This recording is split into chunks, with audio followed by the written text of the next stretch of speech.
dan rahmati Allah sekalian. Syukur kita kepada Allah Subhanahu wa taala dengan izin dan juga dengan taufik serta hidayah Dia dapat sama-sama kita berkumpul pada malam ini mendengar berkaitan dengan kuliah maghrib. Kita masih menyambungkan lagi berkaitan dengan rahsia kematian, alam akhirat dan hari kiamat. Seperti mana yang telah saya sebutkan sebelum ini, kitab ini dia membincangkan peristiwa manusia berlaku selepas kematian.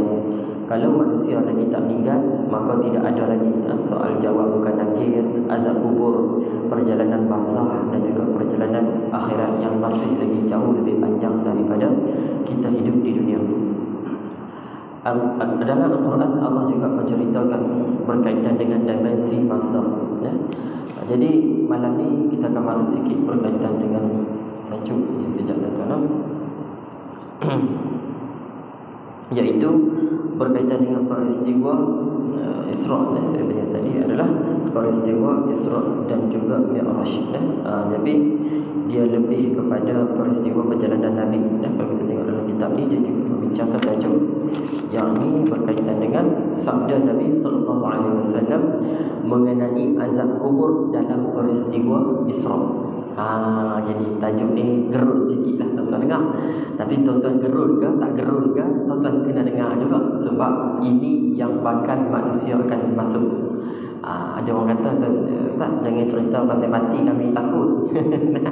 Kami takut pasal mati ni, jadi kami tak mau dengar lah. Takut ke tak takut ke, dia mati nanti satu hari. Dia gitu. Dia takut tak takut, kena berani jugalah cerita. Jadi macam mana pun kita tak ada pilihan lah.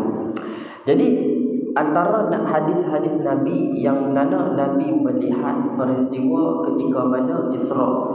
Isra ni tuan-tuan tahu apa dia Isra? Isra ini adalah perjalanan, Mi'raj ni naik.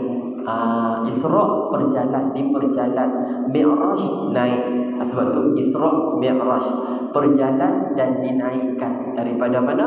Start daripada Masjidil Aqsa sampai pintu sampai pintu langit ketujuh. Jauh dia tuan-tuan, jarak dia itu kalau mengikut perkiraan manusia, sampai kiamat pun manusia tak boleh hantar roket melepasi langit pertama. Aziz saya beritahu dulu lah. Sampai kiamat, sejak Nabi Adam dilahirkan sampai kita kiamat, tak ada lagi manusia selain daripada Nabi yang boleh lepas dengan izin Allah jasad dan juga roh dia. Dia bukan bergerak dengan roh dia, tapi dipergerakkan oleh Allah dengan jasad dan roh dia. Jadi ringkaskan saya cerita. Jadi Nabi ketika mana dalam peristiwa Isra ini, Nabi diperlihatkan oleh Allah satu kebesaran yang tidak diperlihatkan kepada kita sebagai orang biasa. Tak boleh. Kecuali Rasulullah sahaja yang Allah izinkan untuk naik dan dibukakan hijab mata dia. Sebab tu mata kita ni, tuan-tuan kena faham, kita ni ada hijab. Hijab ni apa dia? Penutup. Penutup bukan penutup menyebabkan mata kita tak boleh melihat. Bukan. Maksud dia adalah mata kita ini dia diberikan hijab oleh Allah untuk melihat perkara yang ghaib. Maksud dia tu. Jadi dalam bab hadis ini, yang pertama disebutkan dalam hadis itu, Allah menceritakan pokoknya dalam Al-Quran, Subhanallazi asra bi'abdihi lailan minal masjidil haram ilal masjidil aqsa alladzi barakna haulahu linuriyahu min ayatina. Apa maksud dia? Maha suci Allah yang memperjalankan Muhammad malam pada satu saja malam, yakni daripada Masjidil Haram ila Masjidil Aqsa, dan Allah berkati sekelilingnya di Masjidil Aqsa, dan Allah memperhatikan atau memberikan kepada Nabi melihat tanda-tanda kebesaran Allah, yakni Allah Ta'ala sebut dalam Al-Quran, linuriyahu min ayatina. Allah memperlihatkan kepada Nabi sebahagian kebesaran Allah kepada Rasul malam tu. Jadi kita kena dengar lah, malam tu Nabi tengok apa. Ada dalam Quran, tuan-tuan. Kalau tuan tengok dalam Quran, Allah cerita. Jadi Nabi sebenarnya diperjalankan malam tu hanya bersama dengan Rasulullah, buruk dan juga Jibril. Yang ni saya tak ada lagi tuan-tuan dengar Nabi mengajak Aisyah juga berjalan. Tu pelik dah tu. Kalau jumpa tu pelik dah tu. Dia ada satu je, Rasulullah, Buraq dan juga Jibril. 3 ni saja. Cakap ni hadis tu lah. Selepas daripada tu Nabi didatangkan sejenis tunggangan yang langkah dia sejauh mata pandangan. Nabi dinaikkan dengan sejenis binatang yang mana Nabi telah sebut sejauh mata memandang. Kalau sejauh mata memandang ni tuan-tuan, langkah dia tuan-tuan kena faham. Tuan-tuan berdiri tepi laut, tuan-tuan tengok waktu senja. Tuan-tuan tengok senja kan, betapa luasnya lautan ini kiri dengan kanan. Buruk binatang ni yang membawa Nabi ketika itu, kalau tuan-tuan tengok dia sebelah kiri, lepas tu tuan-tuan tengok dia sebelah kanan, dia duduk di ujung ufuk sebelah kanan. Dengan sekelip mata dia bergerak kelajuan dia. Sebab tu manusia menciptakan kelajuan yang paling laju di dunia, iaitu kendaraan apa? Kereta api laju. Kalau dijemput lah tu, berapa ribu kilometer dalam sejam saja. Punya laju lah. Tapi laju lagi buruk. Binatang tu nama buruk ni tuan-tuan. Laju lagi dia daripada yang diciptakan oleh Jepun tu lah. Sebab dia sejauh mata memandang. Kalau sejauh mata memandang ni, tuan-tuan naik kapal terbang daripada atas awan tu, tuan-tuan tengok daripada kiri dengan kanan, perjalanan dia kiri sekejap, kanan sekejap, depan sekejap, belakang. Punya laju binatang tu lah.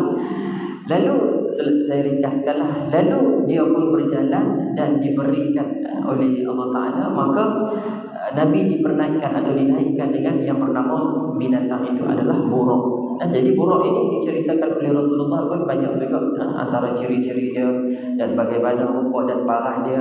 Dia tak seperti keldai lah yang disebut tadi.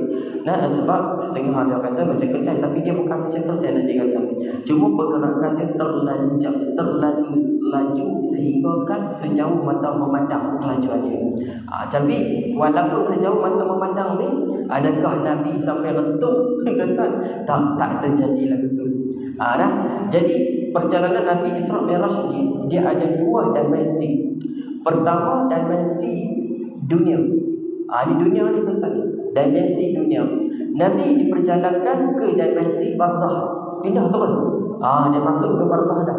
Jadi Al-Quran ada menyebutkan, maka ketika mana Rasulullah telah sampai, ada di antara yang sampai di mana satu kawasan ni, Nabi pun bertanya kepada Jibril. Kan antaranya Nabi bertanya golongan yang mana berat mereka, yang kepalanya merasa berat untuk menunaikan solat, kemudian baginda menemui satu golongan yang di depan dan di belakang mereka tertutup, mereka dihalau seperti binatang ternakan dan diberikan makanan berduri di dalam neraka. Nabi juga dipetunjukkan oleh Allah Subhanahu Wa Taala pada malam itu berkaitan dengan peristiwa yang berlaku di dalam neraka. Ada dah tuan-tuan, semua ada dah. Tetapi bila Nabi ceritakan kepada Aisyah, dia beritahu golongan paling ramai adalah wanita. Jadi bukan wanita sinilah tapi nak bagi tahu bahawasanya golongan paling ramai, Nabi kata dalam syurga ini golongan yang paling ramai adalah orang miskin. Orang miskin lah. Tapi walaupun orang miskin pula, tuan-tuan ada harta, jangan pula tuan-tuan buang pula jadi miskin. Tak ada lah begitu. Maksud saya ni orang miskin yang orang yang takwa lah juga pada Allah. Jangan miskin solat pun tak pernah, semayang tak pernah. Sebab apa? Alasannya miskin. Yang ni tak kategori yang tu. Yang tu tak kategori yang saya sebut tu lah. Jadi mereka ini diperlihatkan oleh Allah ni, diperlihatkan oleh Allah kepada Nabi antara peristiwa berkaitan dengan golongan-golongan yang mana dipertemukan Allah, dipertemukan memakan daging yang busuk. Ni atau dalamnya memakan daging yang busuk di dalam periuknya. Jadi Nabi lihat keadaan seperti itu, Nabi pun tanya kepada Jibril, wahai Jibril, mereka ini siapa?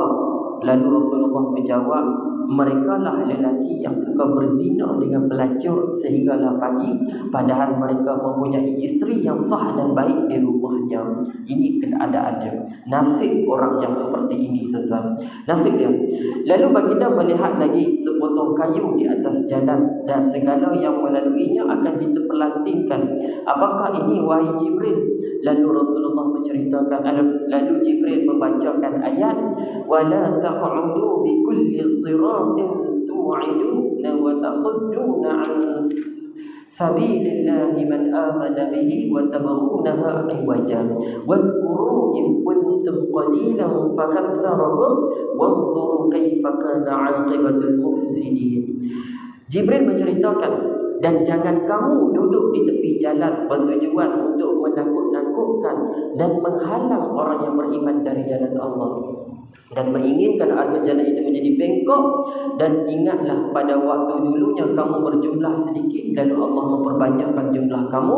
Perhatikanlah bagaimana kesudahan orang yang membuat kerosakan, yakni golongan yang suka duduk tepi jalan, yang suka mengganggu orang. Jenis itu pun tak ada kerja. Jadi dia cari kerja yang tak bermanfaat. Jadi itulah kerja dia tak boleh pakai. Kesannya apa dia? Disebutkan antaranya adalah melihat sepotong kayu di atas jalan dan segala yang melaluinya akan dipelantingkan kepadanya. Ini adalah salah satu yang melakukan dosanya. Dan setelah itu baginda melihat seorang yang memikul seikat kayu api yang begitu banyak, tidak mampu lagi dipikul, tetapi anehnya dia sentiasa mahu menambahkan bebannya. Siapakah orang ini ya Jibril? Lalu Rasulullah ini bertanya, orang ini adalah seorang umat kamu ya Muhammad, yakni diserahkan amanah. Tetapi dia tak dapat memikul amanah itu. Namun dia tetap ingin menambahkan amanah itu. Kemudian baginda juga melihat golongan yang menggunting lidahnya dan juga atau mulutnya di dalam daripada api, dan setiap kali digunting mulut itu kembali, dan perkara ini menjadikan mereka amat penat sekali. Lalu ditanya oleh Rasulullah, siapa mereka ini Jibril? Lalu Jibril menjawab, mereka lah yang suka menyebarkan fitnah. Fitnah, hati-hatilah yang ni tuan-tuan. Fitnah ni apa dia? Fitnah ni mudah bagi faham sikit, cerita benda tak betul di belakang orang.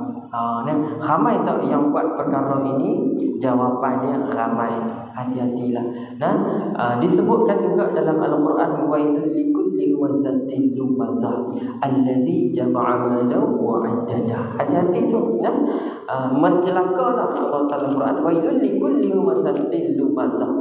Celakalah bagi orang yang mengumpat dan juga yang mencela. Allah Ta'ala kata, wailul likulli humazatin lumazah. Celakalah, malanglah bagi mereka yang mengumpat dan juga mencela. Allazi jama'a malahu wa 'addadah, yang mengumpulkan harta, yang sentiasa menghitung-hitung tanpa mempedulikan tentang ibadat dia. Ada golongan yang macam ni? Ada. Dan Allah Ta'ala kata, yahsabu annama lahu akhladah, sesungguhnya manusia menyangka hartanya dapat kekal. Lalu Allah kata, kalla la yumbazanna fil hutama, sesekali tidak mereka akan dilemparkan dalam neraka hutamah. Allah kata dalam Quran, neraka hutamah ini Allah sebut jelas. Neraka ini dia akan membakar badan manusia sampai ke hati, allati tattali'u 'alal afidah, sampai hati manusia.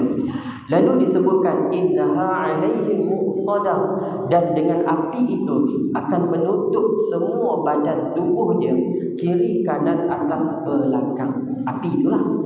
Lalu fi 'amadim mumaddadah, dan mereka diikat pada tiang yang panjang sambil disalai di atas api. Dalam Quran contoh pasal apa? Azab orang yang kena lah. Lalu diceritakan, siapakah Jibril? Mereka ini adalah orang yang suka menyebarkan fitnah, menyebarkan cerita tak betul, menggaduh domba. Hati-hati. Dia start bukan duduk dalam neraka, dia start duduk dalam barzah, kena dah. Dalil dia Nabi melalui dua buah kubur. Lalu dua buah kubur ini, pertama Nabi bagi tahu kepada sahabat kesalahan yang pertama adalah seorang ini dia membasuh air kencing yang tidak sempurna. Kedua, kubur yang kedua ini diazab kerana mereka ini, seseorang ini, dia ini suka mengadu domba ataupun membuat perkara ghibah. Bukan ghibah. Ghibah ini kalau kita faham bahasa mudah dia melakukan perbuatan mengadu domba. Hati-hati itulah, jangan kita terlajak macam perbuatan itu. Kemudian baginda melihat seekor kuda betina yang kecil melahirkan seekor lembu yang besar. Lalu lembu besar itu mahu masuk ke dalam tempat yang keluar tadi, tetapi dia tak mampu memasukinya. Kemudian Rasulullah bertanyakan kepada Jibril, jelaskan bahawa mereka adalah orang yang mengucapkan sesuatu yang menyebabkan penyesalan dalam dirinya. Dia mahu menarik balik katanya, tetapi dia tak dapat melakukan. Hadis riwayat Al-Baihaqi. Ini sedikit sebahagian yang di dalam neraka yang dilihatkan oleh Nabi. Dan ketika itu Nabi melihat dan Nabi bertanya, mengapa mereka jadi lagu ni? Itu satulah.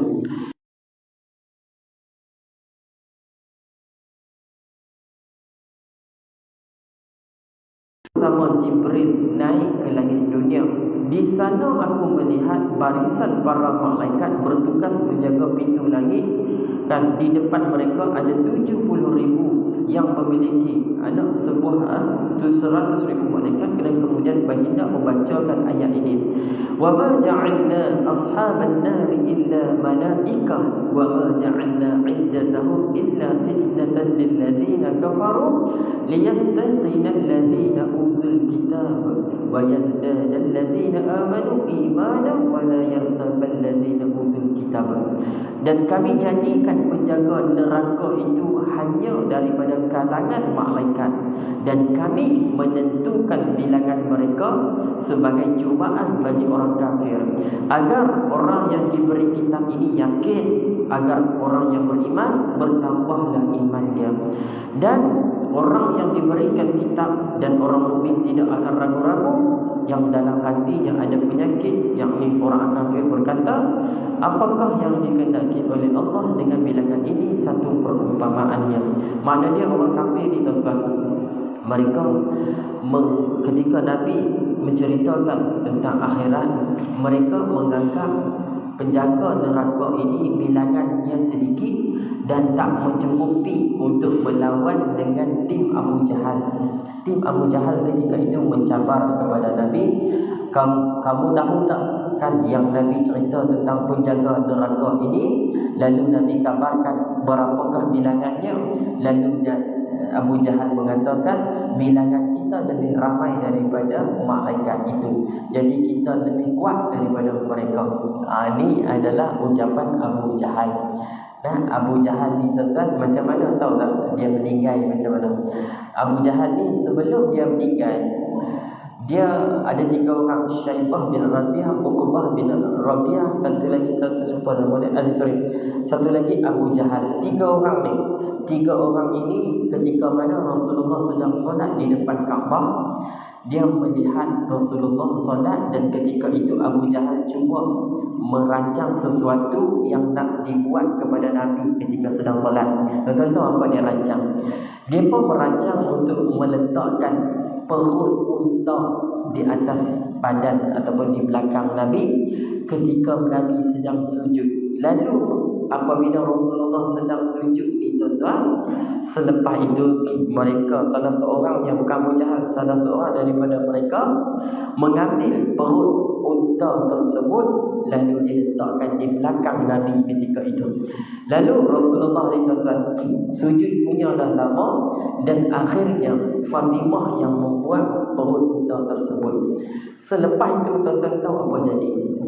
Lepas daripada tu, geng 3 orang ni, Abu Jahal dan 2 orang ni tuan-tuan, gelak terbahak-bahak. Dalam hadis tu disebut gelak ni terbahak-bahak, seronok tuan-tuan, buat benda bodoh lagu tu. Jadi seronok, tak apalah. Lalu tuan-tuan tahu apa Nabi doa?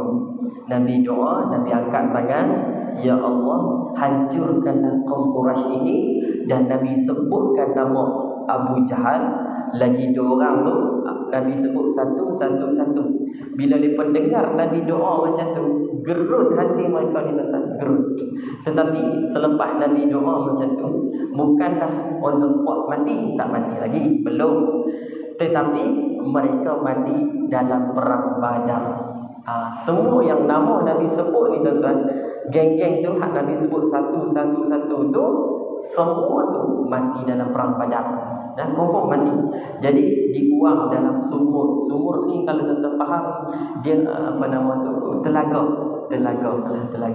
Lalu selepas dibuang mayat Abu Jahal dan juga geng dia ni tuan-tuan, Nabi berdiri di sebelah telaga itu. Nabi tanya kepada Abu Jahal, wahai Abu Jahal, pada hari ini apa yang aku telah sampaikan kepada kau, itulah kebenaran yang kau sedang hadapi sekarang ini. Abu Jahal dengar lagu tu tuan-tuan, kerah kau, satu pun tak boleh cakap. Umar duduk sebelah tu tuan-tuan. Ni Umar tuan-tuan, pelik Nabi cakap dengan mayat. Dia tanya kepada Nabi, ya Rasulullah, macam mana mereka boleh dengar sedangkan mereka dah mati dah ni? Lalu Nabi jawab apa?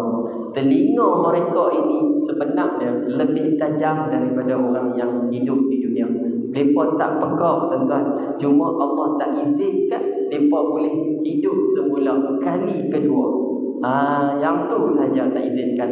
Cuma kita kalau duduk sebelah dia, mengumpat dia dengar, cuma dia tak boleh jawab lah. Kalau dia jawab, jadi 2 jenazah. Satu jenazah yang seorang lagi dengar, jadi jenazah juga. Terkejut. Mayat boleh bercakap. Hang mengumpat aku. Air kemah dia pun ada lah. Jadi lagu tu. Jadi nak bagi tahu ketika mana mayat geng-geng Abu Jahal ini duduk dalam telaga, dibuang tuan-tuan mayat mereka. Lalu mereka ini tuan-tuan, apa terjadi? Nabi tanya, apakah benar apa yang telah aku sampaikan kepada kamu? Kan berita tentang akhirat sekarang kamu sedang hadapinya. Maka habis tuan-tuan riwayat Abu Jahal. Dan orang yang macam ni tuan-tuan, sampai kiamat dan sampai bila-bila orang ini sentiasa dilaknat dunia dan akhirat, langsung tak bermanfaat. Macamlah Fir'aun, langsung tak bermanfaat. Tuan-tuan jangan jadilah betulah. Langsung tak ada bermanfaat. Jadi selepas itu Nabi Jibril meminta dibukakan pintu langit.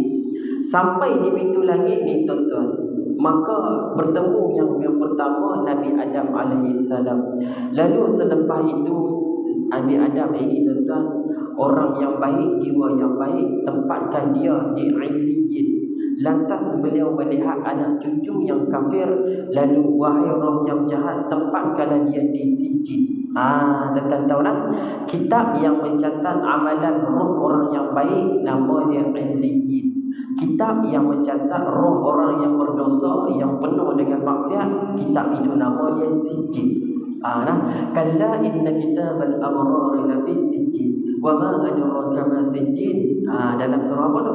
Dalam surah Al-Mutaffifin. Kalau tuan-tuan baca jumpalah ayat tu. Disebut dalam Al-Quran surah apa nama tu, Mutaffifin, di mana kamu ni wahai manusia faham dah, iaitu berkaitan dengan kitab Sijjin. Yakni kalla inna kitabal fujjari lafi sijjin wa ma adraka ma sijjin kitabun marqum. Kitab tu, kitab yang mencatatkan amalan-amalan orang yang berdosa. Orang yang berdusta. Kitab yang menceritakan atau mencatatkan amalan orang yang soleh ini nama dia wa ma adraka ma illiyin. Nama dia kitab dia kalla inna kitabal abrar lafi illiyin wa ma adraka ma illiyun kitabun marqum. Yani kitab yang mencatatkan amalan orang yang soleh. Jadi memang ada tuan-tuan kitab itu. Jadi belum lagi sampai masa kita nak ketemu semua benda yang macam tu. Selain daripada tu juga Allah menceritakan dalam surah Al-Isra ayat 60, wa ma ja'alna ar-ru'ya allati arraynaka illa fitnatan lin-nas wash-shajaratal mal'unah fil Qur'an wa nukhawwifuhum fama yaziduhum illa tughyanan kabira. Allah ceritakan, dan tidaklah kami menjadikan pandangan pada malam Mi'raj ini yang telah Allah perlihatkan kepada kamu melainkan satu ujian bagi manusia, yang mana demikian juga kami jadikan pokok yang dilaknat di dalam Al-Quran, dan kami berikan takut berbagai amaran, maka sesungguhnya itu tidak menambahkan mereka melainkan kekufuran. Disebut dalam Al-Quran pokok yang dilaknatkan. Tentu tak pokok apa? Siapa tahu pokok ni lah? Bukan pokok ros, pokok matahari, bukan. Dia adalah pokok setengah bahagian ulama kata pokok ini dia tumbuh dalam neraka jahim. Pokok itulah nama dia adalah pokok zakum. Pokok itu. Dan pokok ini bila Nabi cerita pasal pokok ni, pening habis orang kafir fikir, tuan-tuan. Macam mana pokok boleh tumbuh dalam api, sedangkan api itu akan makan pokok dia? Terbalik. Nampak dia fikir, tuan-tuan. Ada fikir, tuan-tuan. Ada fikir, tuan-tuan. Jadi Nabi cerita, tuan-tuan. Nabi cerita. Lepas tu bila Nabi cerita, lepas tu lagi jadi bahan ejekan, lagi bahan gelak, tuan-tuan. Gelak, tuan-tuan. Tuan-tuan. Sebab Nabi cerita betul, tapi kepala otak mereka fikir logik. Fikir logik, tuan-tuan. Fikir logik. Itu masalah. Jadi fikir logik. Contoh Nabi cerita benda-benda akhirat lagi menambahkan kekufuran. Tu yang Allah Ta'ala kata tu, fama yaziduhum illa tughyanan kabira. Bahkan mereka lagi tambah kufur yang melampau. Selepas turun daripada Isra Mi'raj itu, Nabi yang pertama jumpa dia adalah Abu Jahal. Kata tak Abu Jahal. Lalu Abu Jahal tengok ni, tuan-tuan, Nabi dalam keadaan bingung turun daripada langit, tuan-tuan. Lalu lepas bingung tu, macam mana aku nak cerita ke orang ni? Lalu Abu Jahal tengok bingung tu, Abu Jahal tanya Rasulullah, apa menyebabkan kamu jadi lagu ni? Lalu Rasulullah kata, aku sebenarnya diperjalankan oleh Allah ke langit. Dengan lagu ni point kan. Dia kata, clear lah lagu ni kan. Rupanya aku ingat setakat pandai sihir je, lepas tu gila terus. Gila terus. Abu Jahal punya pandangan lagi tak boleh pakai. Dia kata apa? Lalu dia buat apa, tuan-tuan? Panggil ramai jemaah datang, mai kita dengar berita yang merepek ni. Tuan-tuan tahu Nabi kena lagu tu, tuan-tuan. Teruk dia kena khatam macam tu, tuan-tuan.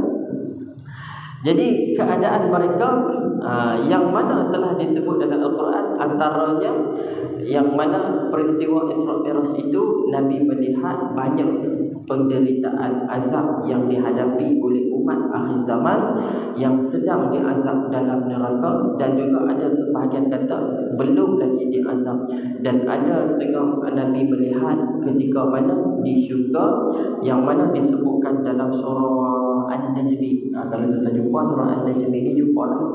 Yang ni surah An-Najmi ini diceritakan berkaitan dengan susuk tubuh Jibril, yang mana Nabi lihat dengan mata Rasulullah sendiri tanpa ada sebarang hajab, iaitu tanpa ada sebarang pendinding ketika peristiwa Isra Mi'raj ini. Di dalam surah An-Najmi ini ada satu ayat yang Allah Ta'ala cerita ketika mana Nabi kan, in huwa illa wahyun yuha, tidak diturunkan Al-Quran ini kecuali wahyu yang diwahyukan, allamahu syadidul quwa, yang mengajarkan Nabi malam itu adalah sangat kuat. Allah kata dalam Quran, zu mirratin fastawa, maka Jibril menampakkan rupa parah dia yang original.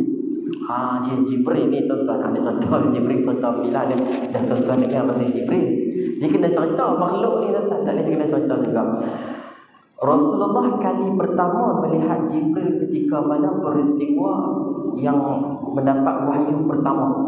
Tu yang demam tu, terkejut tuan-tuan. Nah, terkejut tak pernah tengok makhluk besar macam tu tuan-tuan. Selepas daripada tu, Rasulullah bertemu dengan Jibril bukan dengan wajah yang original. Maksudnya dia dalam hadis tu disebut kadang-kadang malaikat Jibril ni dia datang. Bila dia datang, dia akan menyerupai sahabat ni, dia akan mai. Dan tuan-tuan kena ingat, iblis ni dengan iblis dan malaikat, dua makhluk ni dia boleh menyerupai manusia. Rupa paras biji. Contoh lagi faham kan? Kalau tuan-tuan pernah tengok seseorang susuk tubuh dia, contoh dia macam kita nampak lah, bagi mudah lagi faham. Contoh Minah lah, selalu dia datang surau biasa lah, dengan kain telekung dia, dengan spek mata dia, dengan dia bawa apa nama tu, telekung dia lah, kain telekung dia dengan kain bekas beg dia lah kan. Dia akan datang sebiji macam tu, exactly sama. Jadi tuan-tuan tak akan ragu-ragu, dia ni biasa aku kenal dah kan. Dia tak akan kata dia ni siapa, tak jadi lagu tu tuan-tuan. Dia tak akan jadi lagu tu. Dia akan main exactly sebiji rupa parah dia akan main. Suara tak berubah, kening hitam apa semua, dia akan transform 100% macam sebiji kawan tu. Tu cara dia Jibril kalau dia menjelma sebagai manusia, sama dengan iblis pun boleh.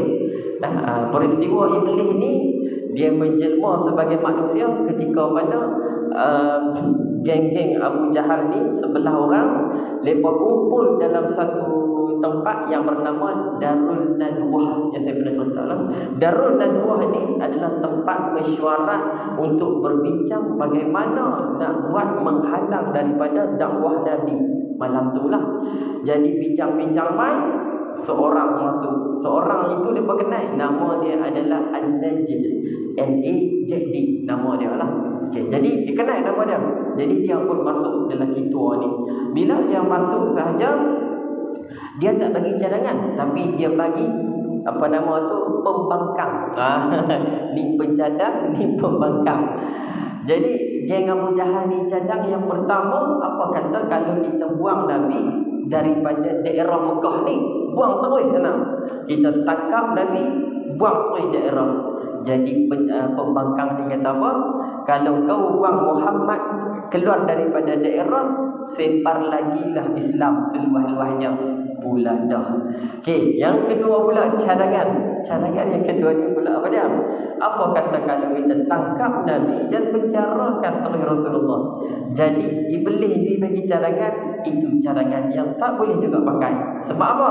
Sebab kalau Rasulullah dipenjarakan, confirm warden sekali dengan tukang jaga penjara, semua dia Islamkan. Lagi tak boleh yang kedua. Pula dah. Jadi cadangan yang ketiga ini Abu Jahal bagi tahu pening sangat, kita bunuh lah. Yang ni iblis kata ini paling terbaik. Iblis tu kata apa? Yang ni paling terbaik cadangan ni. Kan? Lepas tu tahu jadi apa? Nak bunuh pula. Lepas nak bunuh tu macam mana kita nak bunuh? Sebab Bani Hashim ni confirm dia akan balas dendam balik dengan kita. Jadi macam mana nak bunuh ni? Pening kita. Tak apalah lagu ni, kita bunuh seorang sikit. Jadi kalau Bani Hashim menuntut tentang kematian Nabi, jadi seorang sikit dapat saham. Dapat tu. Pandai tak tuan-tuan? Cerdik. Cerdik tuan-tuan. Lalu tuan-tuan tahu apa jadi? Apa yang Nabi lepas tengah berbincang tu kan tadi. Hal lepas bincang tadi di surau Jannah, Nabi duduk di Masjid Talhah tu. Contohlah Masjid Talhah tu. Apa yang lepas bincang di surau Jannah ni, 100% semua Nabi dengar. Betul-betul 100% semua Nabi dengar perancangan mereka. Seolah-olah tuan-tuan letak speaker sebelah dengar Nabi. Macam tu kan lebih kurang. Tapi mereka ni tak cerdik. Itulah mereka tak cerdik. Tuan-tuan, apa yang kita duk cakap Nabi tahu semua dah. Lalu apa yang Nabi buat? Bagi tahu kepada Ali, agar apa? Tukarkan tempat tidur aku dan kau pakailah selimut yang dipanggil sebagai hadrami, warna hijau, dan kau akan selamat dengan selimut itu. Selamat betul. Alhamdulillah. Itu peristiwa yang pertama ketika mana Nabi keluar daripada Jin Abu Jahal. Cuma nak bagi tahu, Jibril ini Allah jadikan dia bersayap. Memang hak tu confirm dah lah, ada sayap. Dan rupa parah dia ini, dia punya saiz badan dia dan tubuh badan dia tak boleh ditampung oleh bumi. Itu satu lah, besar semua saiz dia. Dan diceritakan saiz Jibril alaihi salam di mana dalam satu adalah Al-Quran, dalam surah ni bukan surah Fatir ke? Surah Fatir kot, tak salah saya, surah Fatir. Allah menceritakan berkaitan dengan sayap malaikat. Sayap malaikat. Tubuh badan malaikat ini tak sama macam tubuh badan manusia yang sangatlah kecil, tuan-tuan. Jauhlah beza. Dan rupa parah Jibril ini sangatlah hebat, sehingga kan Nabi diperlihatkan jumlah sayap dia yang sebenarnya. Jibril ini dia mempunyai 600 sayap, 300 sebelah kiri, 300 sebelah kanan. Yang ni diceritakan oleh almarhum Tuan Guru Datuk Harudin lah, yang pernah saya dengar lah. Jadi diceritakan 300 sayap sebelah kiri, 300 sayap sebelah kanan. Satu sayap dia sahaja boleh dah menutup cakrawala alam kita ini. Satu sayap dia lah. Satu sayap dia. Bukan dua sayap. Kita tak ada terih lah sayap. Telinga kita ni je lah. Yang tu je lah sayap kita pun. Tu pun tak boleh terbang sampai sekarang lah. Yang nak terbang, naik kapal terbang, boleh terbang. Nak bagi tahu saiz dia dulu lah. Jadi kalau dah satu sayap saja dah tutup alam cakrawala ni dah, tuan-tuan, bagaimana saiz dia yang sebenarnya? Sebab tu Allah Ta'ala dah sebut dalam Al-Quran, Nabi melihat Jibril dalam rupa yang original. Zu mirratin fastawa wa huwa bil ufuqil a'la. Itu ayat dia. Makna dia, Nabi tengok Jibril ni di ufuk langit yang tinggi sahaja. Boleh baru sampai saiz dia. Kalau saiz langit bumi, jawapan dia kiri salam lah bumi kita ni. Tak ada lah alam kita duduk ni. Ya, semua jadi barzah lah kita pun. Sebab tu disebut zu mirratin fastawa. Allah Jibril tunjukkan wajah dia dengan rupa yang asal. Wa huwa bil ufuqil a'la. Di ufuk langit yang sangat tinggi, Allah kata. Baru boleh saya dia tunjuk. Kalau tak boleh tampung alam ni, tuan-tuan. Besar sungguh. Summadama fatadalla. Kemudian dia dekat lagi dengan Nabi, semakin dekat. Fakana qaba qausaini auda. Yang lebih dekat dengan Nabi sehingga kan dua jarak anak panah sahaja. Jibril dan Nabi didekatkan sampai dua jarak anak panah. Punya dekat lah nak cerita. Allah Ta'ala sebut dalam Quran, punya dekat sampai tahap tu sebut. Fa'auha ila 'abdihi ma auha. Dan disampaikan wahyu kepada Nabi apa yang telah diwahyukan oleh Allah. Lalu ma kazzabal fuadu ma ra'a. Dan hatinya tidak mendustakan apa yang dilihatnya oleh Muhammad ketika itu. Lalu Allah kata dalam Al-Quran, afatumarunahu ala ma yara. Apakah kamu musyrikin Mekah hendak membantahnya? Dan Muhammad melihat ketika rupa Jibril di mana?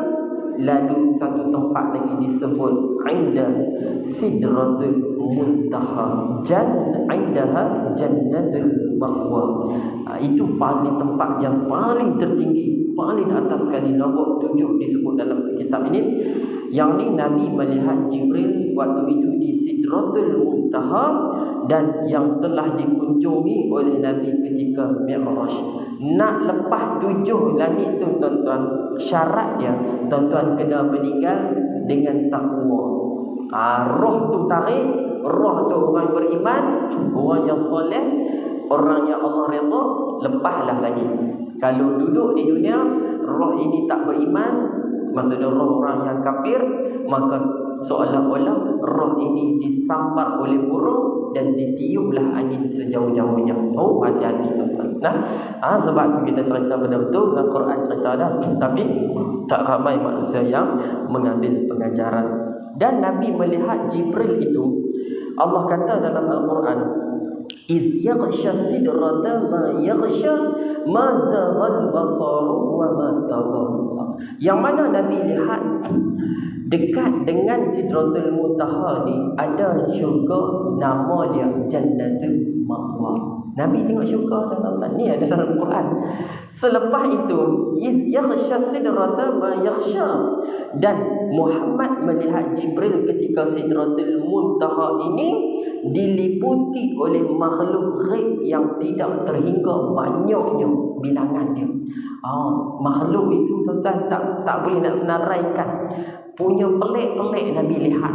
Ada berkelip-kelip, ada yang macam-macam pelik. Yang paling pelik sekali, daun pokok Sidratul Muntaha itulah punya pelik.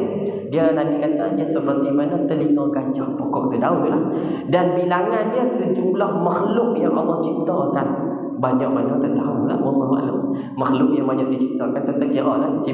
Malaikat berapa jumlah dia. Kalau tuan-tuan nak tahu malaikat dengan jumlah manusia mana yang lebih banyak, jawapannya malaikat. Ciptaan Allah Ta'ala, makhluk yang bernama malaikat ini 90%. Manakala baki dia adalah 8% adalah jin. Dan 1% atau 2% yang Allah ciptakan adalah manusia. Sikit je bilangan kita ni sebenarnya. Bukti dia apa dia, tuan-tuan? Bukti dia, langit ini dihuni oleh siapa? Dihuni oleh malaikat. Tempat dia, kita duduk di mana? Kita duduk satu je lah di bumi. Tak ada jumpa lagi lah di bulan, tak jumpa lagi lah di planet Zuhal, tak jumpa lagi dah di planet Pluto, tak jumpa lagi di planet Mari. Satu tu lah kita duduk dekat bumi inilah. Tu pun jangan mengaku aku ni Tuhan. Siapa dia? Iaitu Tan Sri Firaun. Dia sebut apa? Ana rabbukumul a'la. Aku ni Tuhan yang tertinggi sekali. Rebah habis Jibril, rebah habis apa nama tu, Iblis dengar, tuan-tuan. Terkejut dia, nasib baik tak kena jantung saja. Sebab apa? Iblis pun tak pernah lagi mengaku dia Tuhan. Mana ada, tuan-tuan? Cuba baca dalam Quran. Kalau tuan-tuan tahu kisah Iblis, mana ada Iblis mengaku dia Tuhan? Tak ada, tuan-tuan. Dia cuma sakit hati. Sebab apa? Sebab dia tak mau sujud kepada Adam. Bukan dia tak mau sujud kepada Allah. Yang tu yang geram dendam tu sampai kiamat dia dendam. Geram semua, tuan-tuan. Itu punca dia lah. Tapi kalau cerita pasal kisah dia, dialah Iblis ni paling alim. Dia tahu ilmu dia banyak, tuan-tuan. Dia paling banyak ilmu dia. Sebab tu dia boleh tahu macam mana nak menggoda anak cucu Adam ini. Dia kata, mudah, dia kata bagi dia lah. Dan selepas itu Allah kata dalam Quran, ma zaghal basaru wa ma tagha laqad ra'a min ayati rabbihil kubra. Allah Ta'ala kata apa? Muhammad tidak salah daripada apa yang dilihatnya, dan dia tidak melampaui batas daripada merepek. Maksudnya apa? Nabi tak tokok tambah lagi lah, aku nampak makhluk ni dia jadi macam jet pejuang. Tak ada lagi tu lah.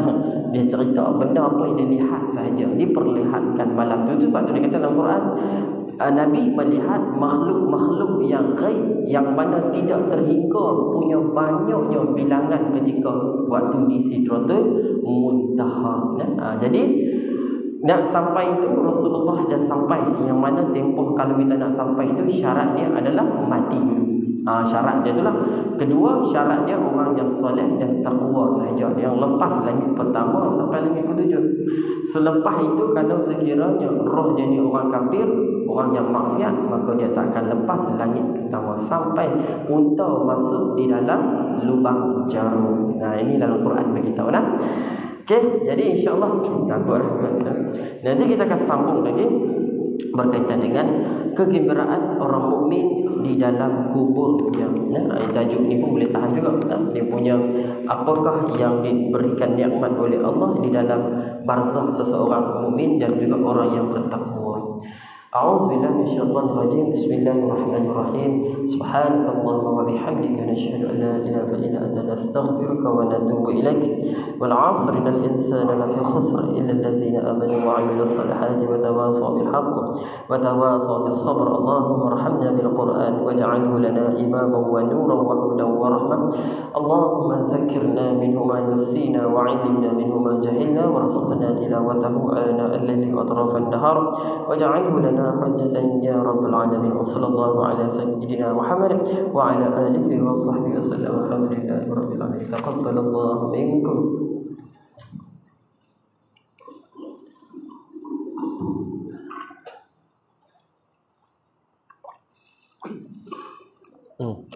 Ya je. Panjang pula masa. Nak ambil masa panjang sikit.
الله أكبر الله أكبر أشهد أن لا إله إلا الله أشهد أن محمدا رسول الله حي على الصلاة حي على الفلاح قد قامت الصلاة قد قامت الصلاة الله أكبر الله أكبر لا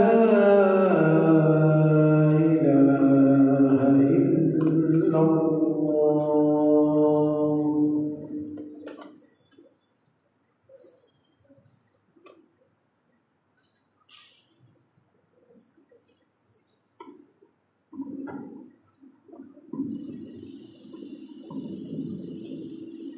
استقيموا kalian sallallahu alaihi pada bersama ala pada insyaallah selepas salat Isya nanti selepas kita baca doa kita kembalikan untuk tahlil kepada Asminah binti Muhammad Azidin sahabat binti Cik Hujan atau Cik Mut. InsyaAllah jadi doa kita doakan nama-nama orang ini yang diberi tadi. Moga-moga orang mereka ini dicuri rahmat juga ditempatkan di kalangan orang beriman insyaAllah.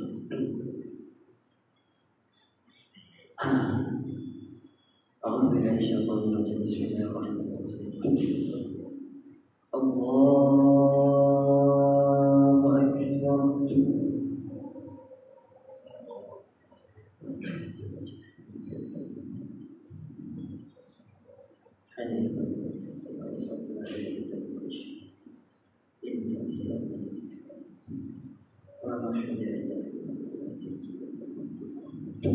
لا شريك له بسم الله الرحمن الرحيم الحمد لله رب العالمين الرحمن الرحيم مالك يوم الدين إياك نعبد وإياك نستعين اهدنا الصراط المستقيم صراط الذين أنعمت عليهم غير المغضوب عليهم ولا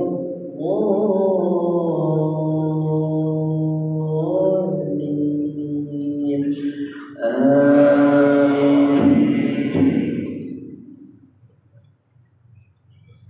بسم الله الرحمن الرحيم إنا أنزلناه في ليلة القدر وما أدراك ما ليلة القدر ليلة القدر خير من ألف شهر تنزل الملائكة والروح فيها بإذن ربهم من كل أمر سلام هي حتى مطلع الفجر الله أكبر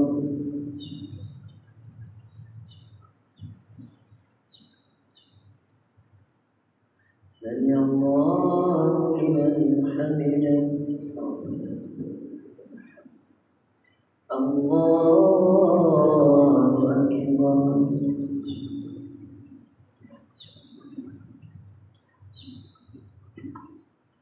الله أكبر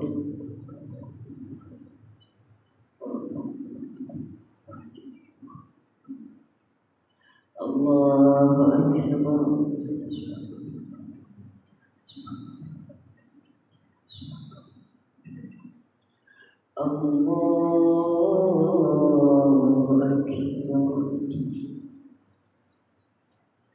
بسم الله الرحمن الرحيم الحمد لله رب العالمين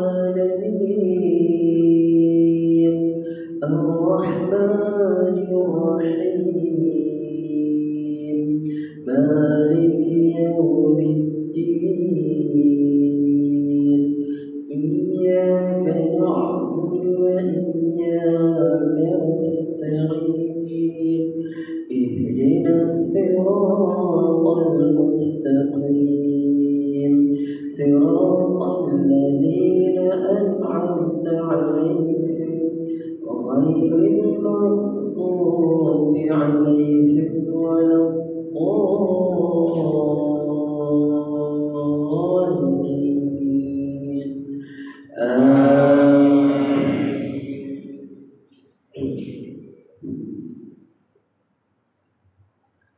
بسم الله الرحمن الرحيم ألم تر كيف فعل ربك بأصحاب الفيل ألم يجعل كيدهم في تضليل وأرسل عليهم طيرا أبابيل ترميهم بحجارة من سجيل فجعلهم كعصف مأكول الله أكبر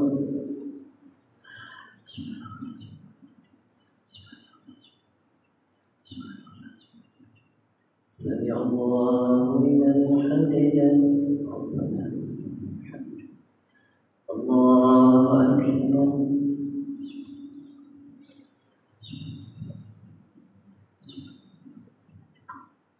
الله أكبر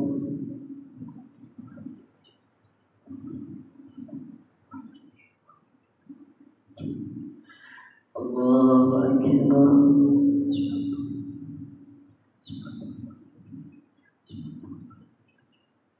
الله أكبر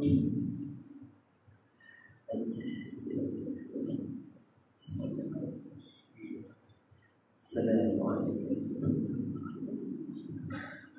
السلام عليكم أشهد أن لا إله إلا الله أشهد أن محمدا رسول الله اللهم صل على سيدنا محمد الله أكبر بسم الله الرحمن الرحيم الحمد لله رب العالمين الرحمن الرحيم مالك يوم الدين إياك نعبد وإياك نستعين اهدنا الصراط المستقيم صراط الذين أنعمت عليهم غير المغضوب عليهم ولا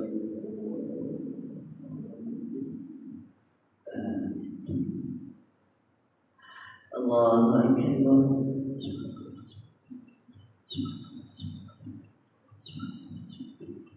سمع الله لمن حمده ربنا ولك الحمد الله أكبر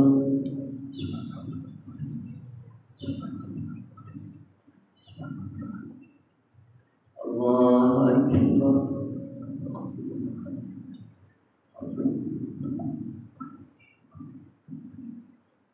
الله أكبر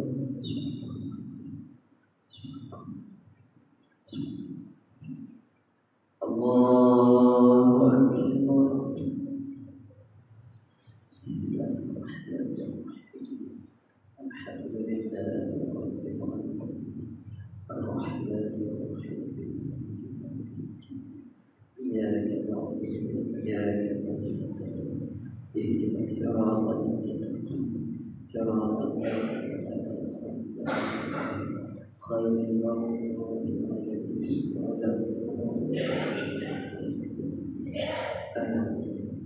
الله أكبر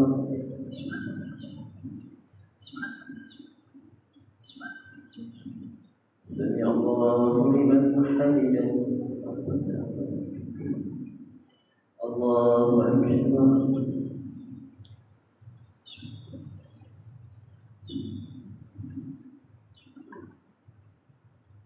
الله أكبر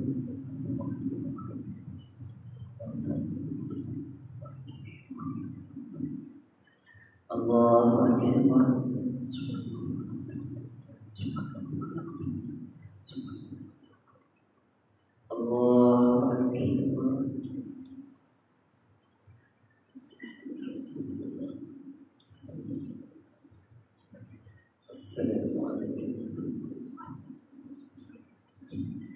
السلام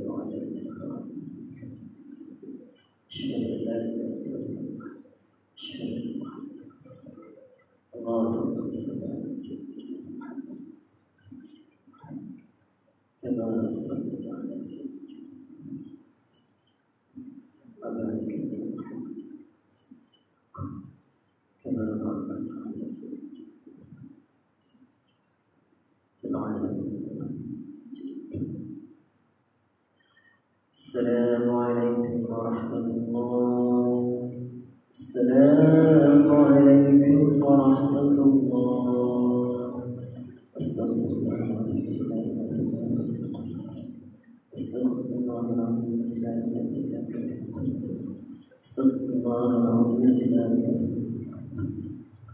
الله لا إله إلا هو الحي القيوم لا تأخذه سنة ولا نوم له ما في السماوات وما في الأرض من ذا الذي يشفع عنده إلا بإذنه يعلم ما بين أيديهم وما خلفهم ولا يحيطون بشيء من علمه إلا بما شاء وسع كرسيه السماوات والأرض ولا يؤوده حفظهما والله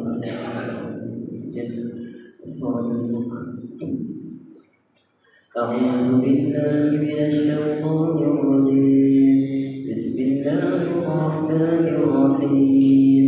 تبارك الذي بيده الملك وهو على كل شيء قدير. الذي خلق الموت والحياة ليبلوكم أيكم أحسن عملا وهو العزيز الغفور. الذي خلق 7 سماوات طباقا ما ترى في خلق الرحمن من تفاوت فارجع البصر هل ترى من فطور ثم ارجع البصر كرتين ينقلب إليك البصر خاسئا وهو حسير. ولقد زينا السماء الدنيا بمصابيح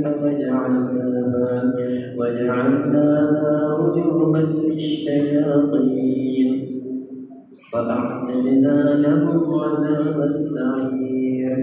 وللذين كفروا بربهم عذاب جهنم وبئس المصير. إذا ألقوا فيها سمعوا لها شهيقا وهي تفور تكاد تميز من الغيظ كلما ألقي فيها فوج سألهم خزنتها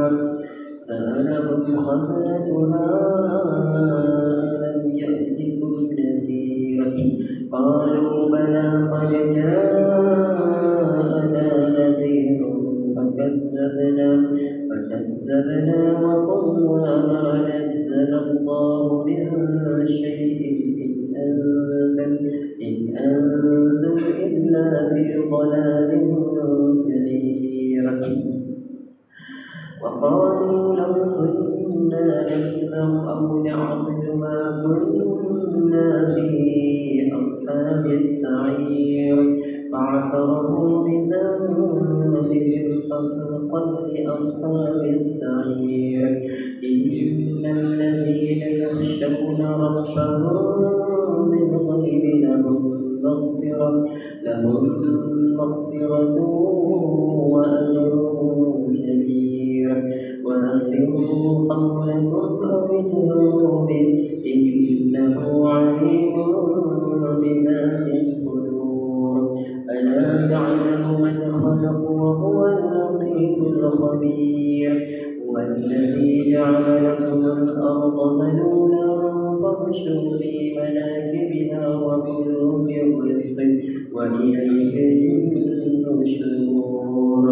أأمنتم من في السماء أن يخسف بكم الأرض فإذا هي تمور أم أمنتم من في السماء أن يرسل عليكم حاصبا فستعلمون كيف نذير.